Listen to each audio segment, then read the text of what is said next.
Hello everybody and welcome back to World of Warships Legends. My name is Spartan Elite 43 and tonight we are back in the Preussen. And we're running Azure Lane Prince Heinrich as our commander.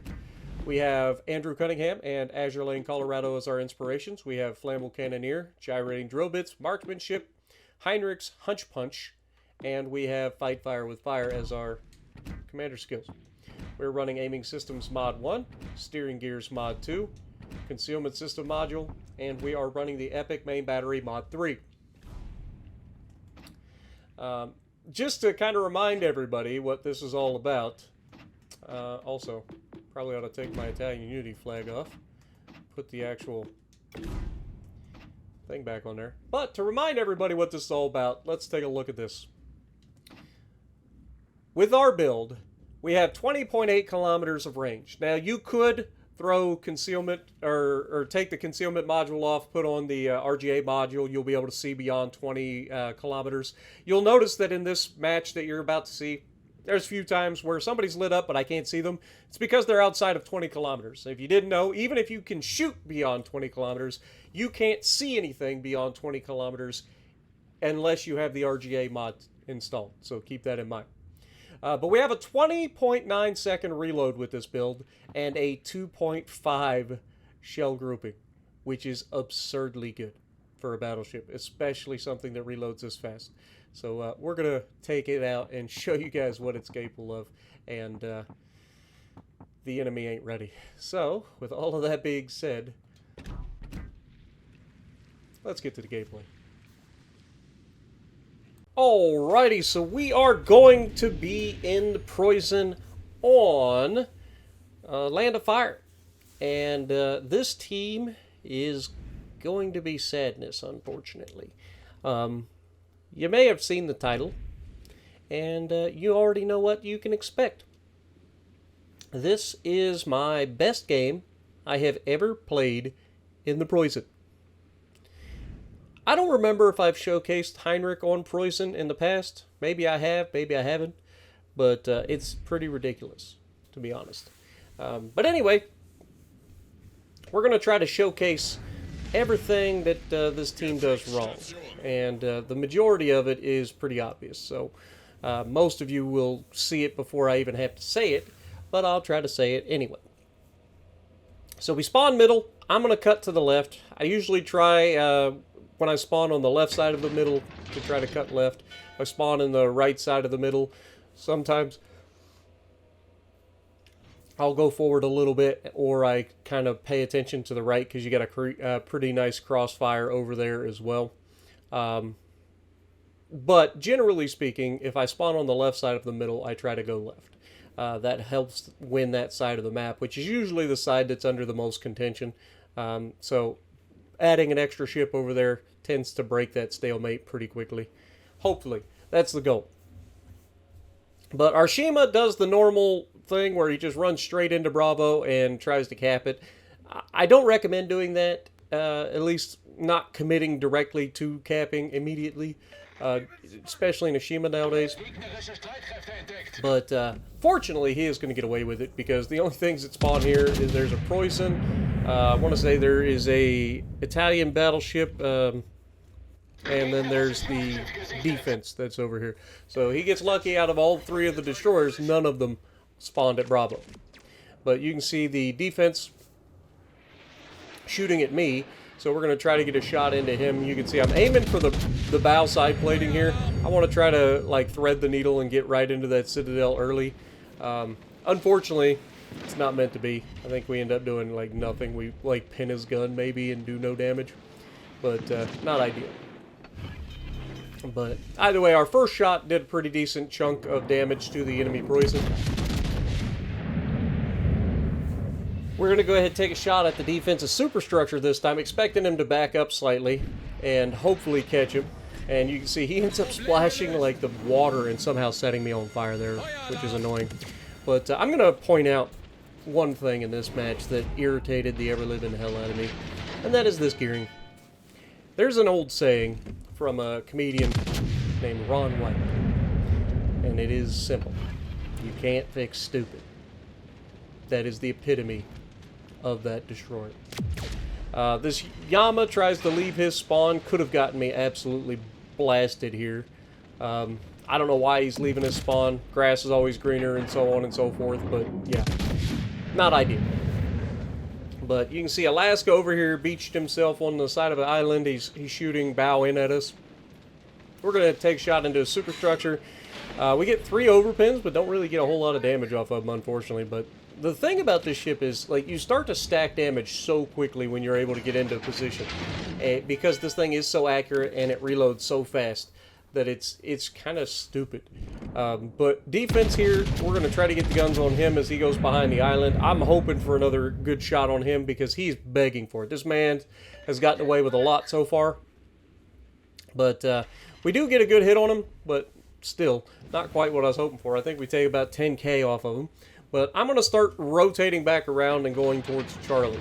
Our gearing is going to spend the entire game doing absolutely nothing. He's literally a detriment to the team because of his play. And the sad part is he doesn't even end up on the bottom of the team. That's a pathetic part about it. But we're going to try to push forward. I got to give credit. I apologize. It is literally almost 6 o'clock in the morning and I haven't slept yet, so I apologize. But I've got to get credit where credit is due. This defense actually does a fantastic job on this flank as well, breaking the stalemate. I was coming over to try to help. We knew the destroyer is here. I don't know which destroyer it is, but I know there's a destroyer here. He captured Charlie, and he's just kind of floating around. And again, we have a gearing, right? And the worst part is this gearing had the potential to win this game for the team and be the hero. Despite his terrible play and positioning the entire game, he still had a chance to win it for us. But unfortunately, that is not what ends up happening. But... and I know, surprise. I'm going to try to put myself going into Charlie here to force the enemy back, right? Like, I want to try to force the issue here. I want to get into a crossfire with the defense and the other battleship in the middle. I want to try to get into the Charlie cap and deny them some points because right now they're winning on points because they've had the cap longer, I think. Or, no, we've lost a cruiser as well. That's why they're ahead on points.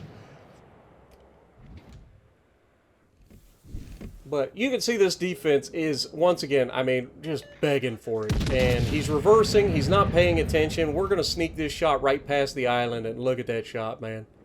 It's a thing of beauty. Right in the rear cheek. Boom! Knock, knock, sunshine. Hope you enjoy. But, of course, in true Spartan fashion, we're not allowed to kill him. That would be rude. So we let him get away. But, we definitely got his attention. He immediately smokes up after that. He's like a little squid over there. Every time you slap him around, he decides to shoot ink. But Njord is also coming out, not really paying attention. And again, this is where these ships are so strong, man. People do not expect these ships to have the range, the accuracy that they have. Like, it's absurd. And we clap the Njord from max range as well. And this last shot, I mean, I am literally begging for it right now. I'm like, please, dear God, end this Njord's existence. But I don't think it actually happens. I think we hit him, get a decent chunk, and then do no.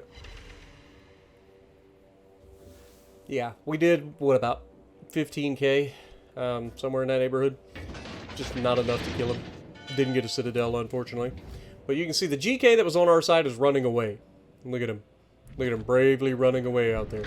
And that's about the time the destroyer does get spotted here. Defense is running in. Now, I don't know if the defense... I can't remember if defense actually has sonar or not. But this destroyer sitting in his smoke screen, I would love to be able to help him right now. But he is about to pull out full broadside in front of a Alaska that's been spotted this whole time. This is unacceptable. You can't be that broadside, brother. Like, there was no reason he needed to take that much damage.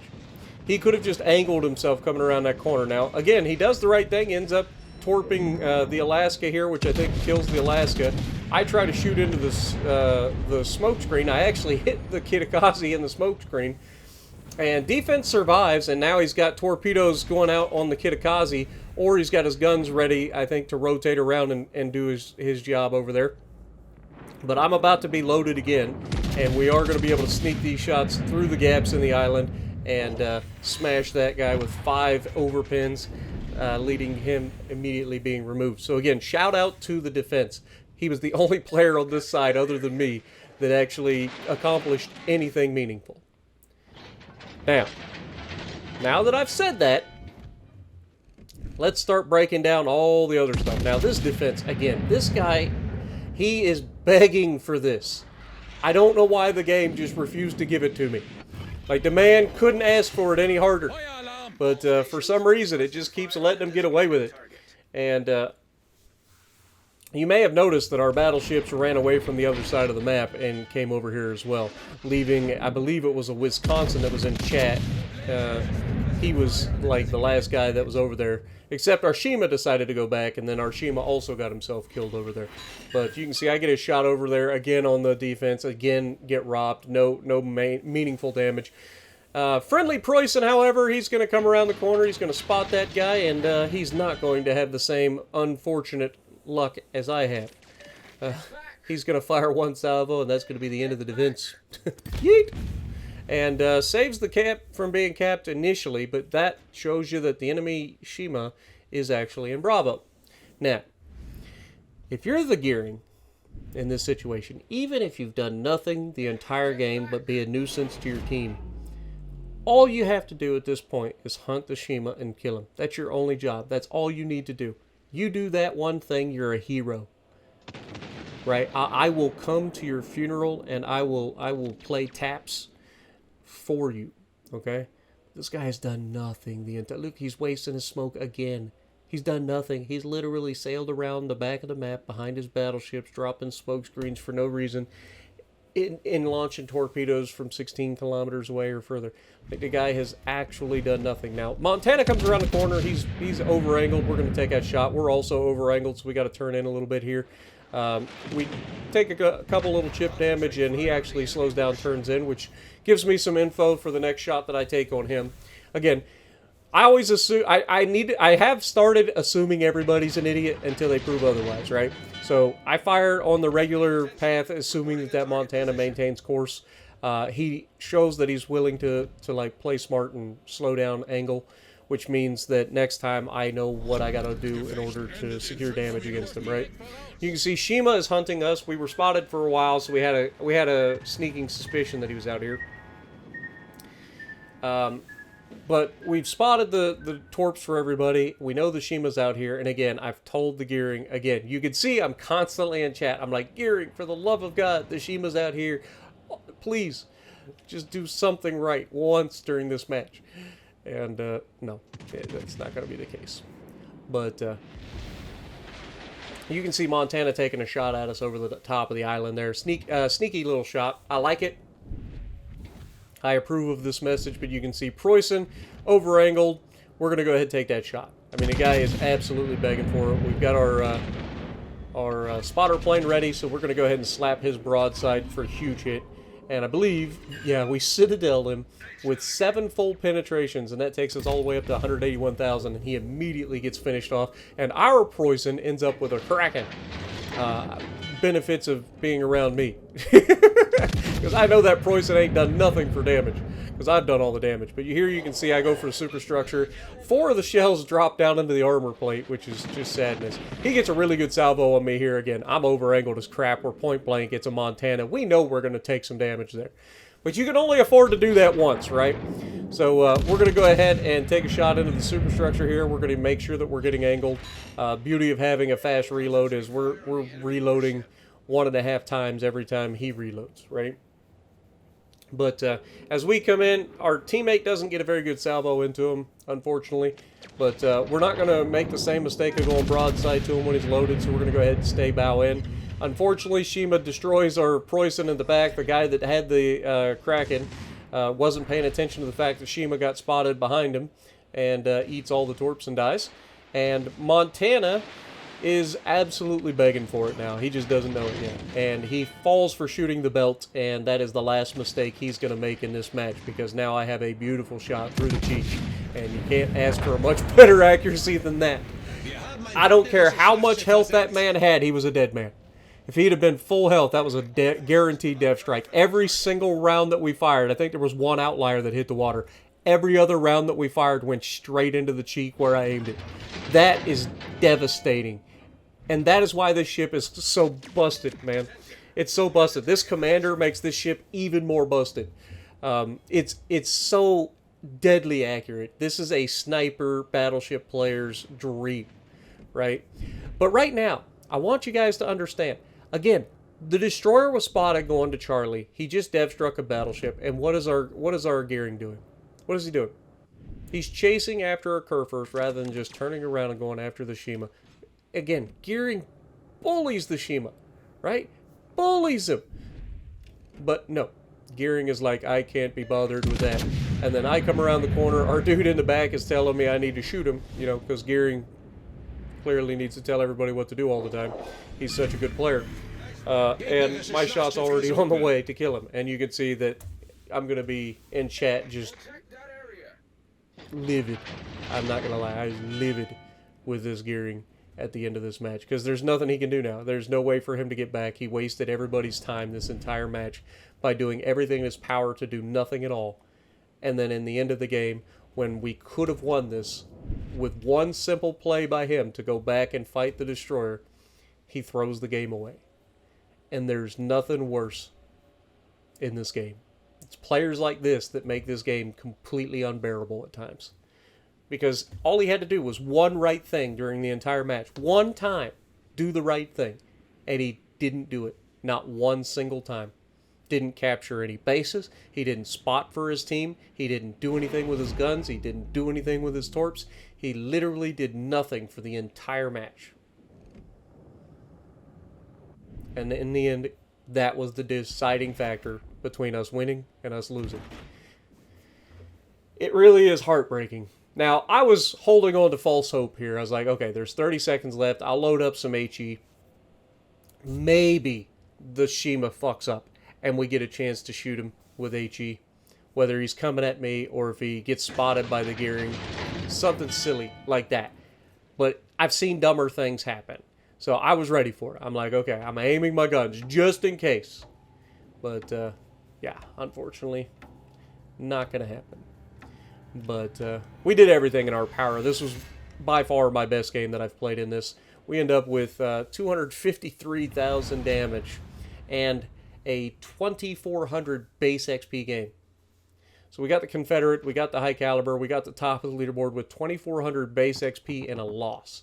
My best XP in this ship ever was 2,900. And that was most likely in a win. We just did 2,400 in a loss. That was a hard carry, and unfortunately just wasn't enough because of the sheer just ineptitude of our Gearing. So, with all of that being said, I hope you guys enjoyed, and if you like what I'm doing, punch a like button, leave a comment below, subscribe to the channel if you haven't already, and as always, I will see you in the next video.